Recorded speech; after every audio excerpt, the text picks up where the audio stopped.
difficult, or try this guy. It's valuable.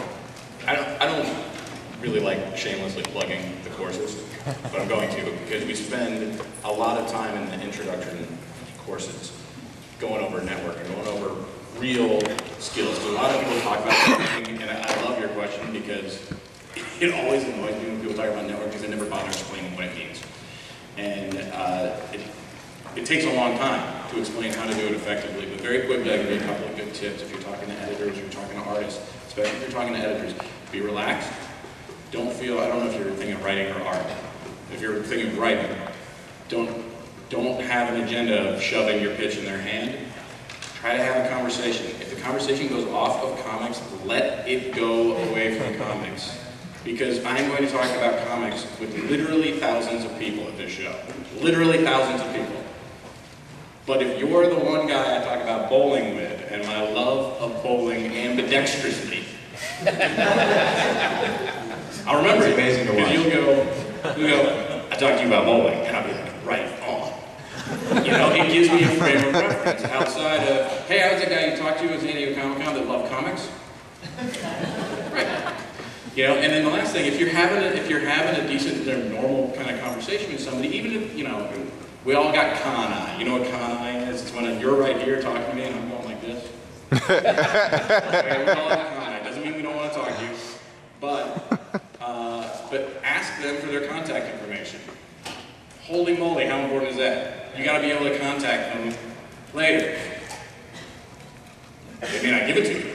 That's up to them. But ask them for their contact information. But email has made that a lot easier. I broke in just as, phone numbers only for a short while, it wasn't that long ago. Phone numbers were still the primary mode of contact, and that's that's tough for an editor, but I understand it at this point now that, if I give this person my phone number, I gotta answer the phone, and you gotta be on the phone. Yeah, editors don't answer their phone. Emails easier to ignore if you want to, so editors tend to be a little looser about sending it out. Especially if you're an artist and you're sending JPEGs and they're small and you're not being irritating. They'll look at it for 3 seconds. It doesn't take that much away from their day, and most editors still want to find that really good guy that hasn't been tapped. So in that way, I gotta argue that trying to get in as an artist is a lot. Well, I think anyone would agree it's a lot easier than getting in as a writer at this point. 2 other quick tips. At the end of the conversation, if you're having a good one, ask them who else you should talk to, or if they'll even pass you on 3 other people's contact information.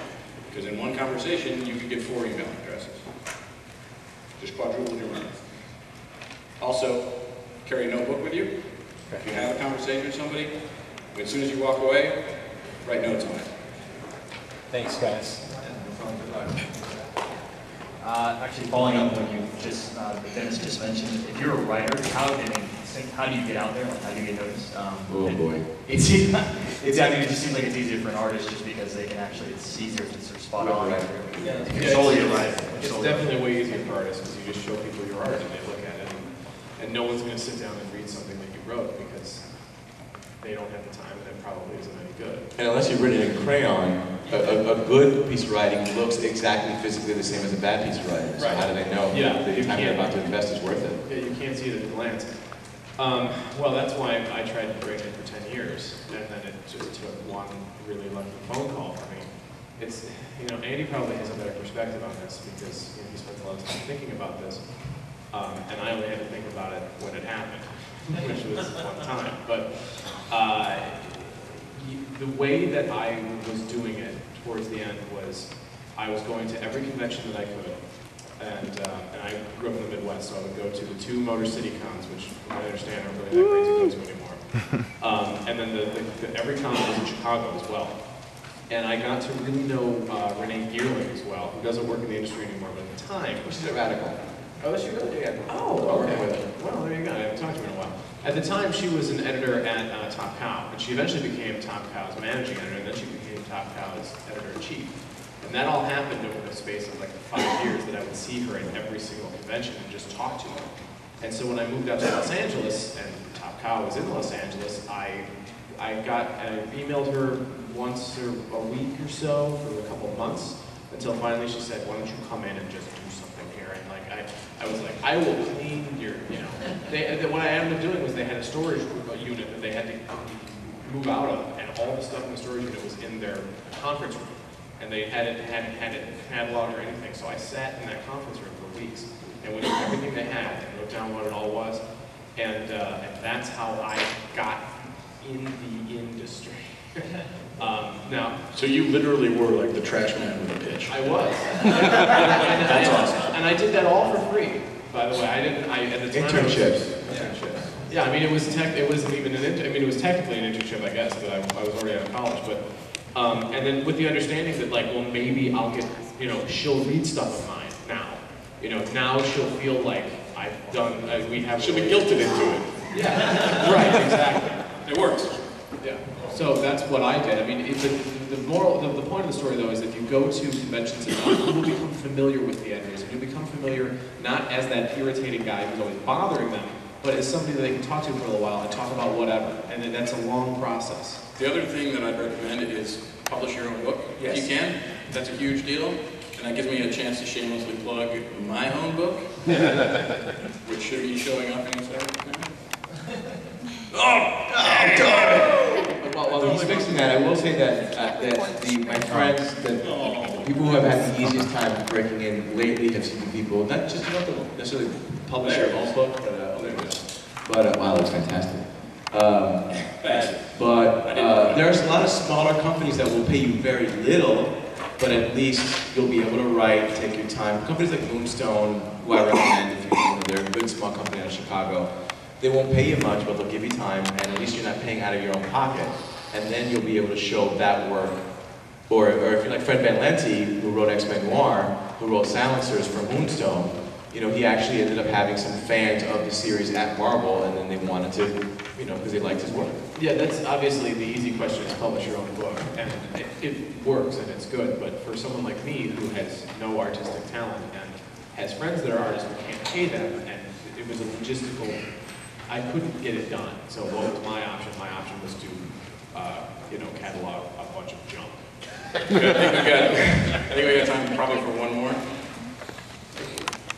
This question is for Mike. I was real curious what you did between the time that first book got published and you thought you had broken in, Yeah. and then it was 9 months or whenever before you got Cobra Gate. How did you kind of stay relevant? What did you do to keep showing people that you were still working and creating? Well, the only people that I knew were the people at Wildstorm, because they were the ones who hired me. Oh yeah, okay. I never got word from Top Cow, by the way. I did all that for nothing. But Good story. But what I did was I emailed Scott Peterson and then Ben Abernathy as well, was another editor there, and then Shannon Benton, who wasn't there anymore, but he was at the time. And I got to know them when I would go to cons and stuff, I in person, and that was cool.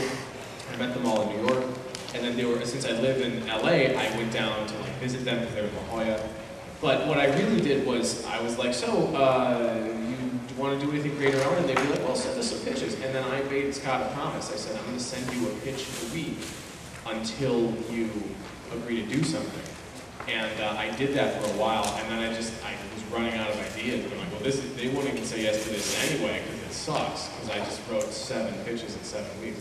And again, they just thought of me for something. Something came up and they thought of me for it. I did do another piece of work for them that hasn't been published yet, so I can't even talk about it. It's ridiculous. It was years ago. It'll probably never come out. But then it was my association with Chris Gage, who I met at a con, that suggested me to Andy. But I sent them pitches all the time, and I would email them, and it was always very pleasant. Like, here's another pitch, and I wouldn't put pressure on them. But yeah, I mean, for a long time, it was nothing. It was tough. And I was working my real job. I had a real job, thank God. One more. Yeah, okay. By the way, 5 Days to Die is out in September. It's what we do in September. It's really awesome. You should check it out. Okay, go ahead. Let's see. Question sort of is about, you've lined up your first job, you've got you're hoping to line up future jobs. At what point did you guys feel comfortable quitting your day job?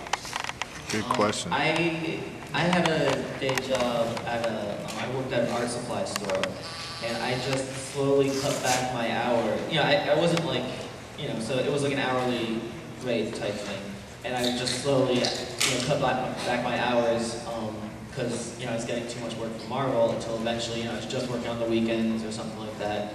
And then I couldn't even do that anymore, and then, you know, that was the end of it, so. I never had a good job.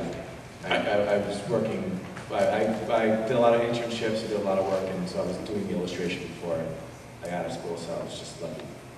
I had a very different situation because I was an editor before I started writing freelance. I mean, I always wrote because I love it, but as an editor at Marvel, I wasn't allowed to write for Marvel, and I wasn't allowed to write for anybody else. So my options for starting my freelance career were to quit my job. So what I did was I waited until I knew the due date of my son's birth, and I quit on that day. And just figured my life was going to be in upheaval anyway, so why not just quit my job? My day job actually quit me.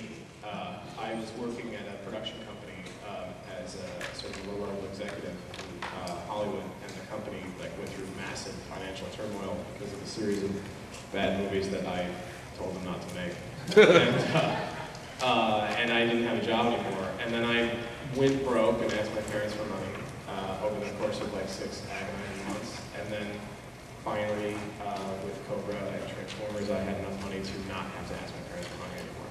So. Also, I just want to say I've always been really good at saving money, so I never like, I had the confidence to quit my job. You know, like before I took the job, like I actually just went 6 months like trying to break in and stuff like that, and luckily that worked out. But I was just working on my portfolio for 6 months, and I had enough money to get me through that. So I wasn't freaking out about money, and that helped.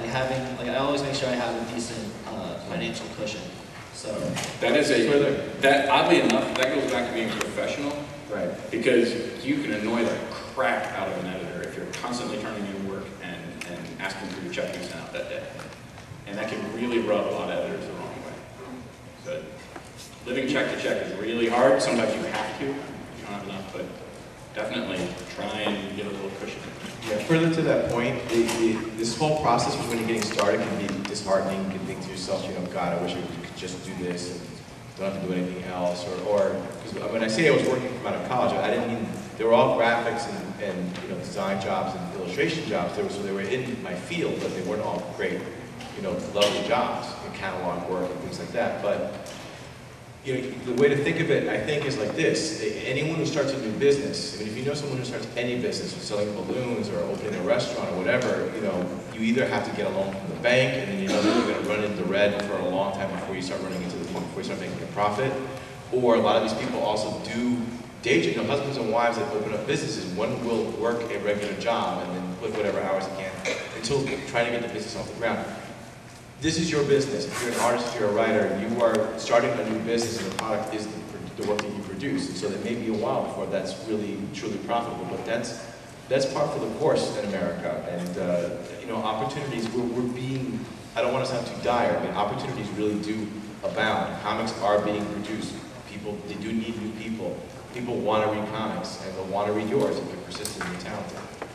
Okay, we need to wrap up now. I'd like to remind you that